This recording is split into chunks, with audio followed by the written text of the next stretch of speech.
જ્યારે blood pressure 90-60થી ઓછું થઈ જાય ત્યારે તેને લો બ્લડ પ્રેશર અથવા હાઇપોટેન્શન કહેવાય છે। આ સ્થિતિમાં શરીરમાં લોહીનો પ્રવાહ ઓછો થઈ જાય છે, જે ગંભીર સમસ્યાઓનું કારણ બની શકે છે। ઘણા વખત લક્ષણો તરત દેખાતા નથી, પરંતુ અચાનક ચક્કર આવવું, હળવાશ અનુભવવું તેનું મુખ્ય કારણ છે। કેટલીક વ્યક્તિ બેભાન થઈને પડી પણ શકે છે। ઉબકા, ઉલટી, ઝાંખી દ્રષ્ટિ, ઝડપી શ્વાસ, સતત થાક અને શરીરમાં નબળાઈ પણ લો બીપીના કારણો હોઈ શકે છે। સાથે જ મૂંઝવણ, ધબકારા, ધીમા અથવા તેજ થવા, ત્વચાનો રંગ ઝાંખો પડવો અને પેશાબ ઓછો થવો પણ ચેતવણીરૂપ છે।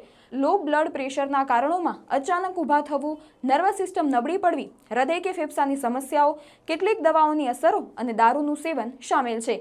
જો બીપી ઘટી જાય તો તરત પ્રવાહી પીણું પીવું મદદરૂપ બની શકે છે। થોડો ખારો ખોરાક જેમ કે સૂપ અથવા ચીઝ લેવાથી પણ ફાયદો થાય છે।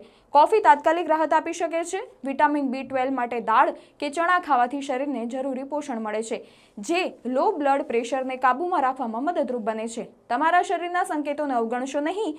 સમયસર ઓળખ અને યોગ્ય કાળજી જીવન બચાવી શકે છે।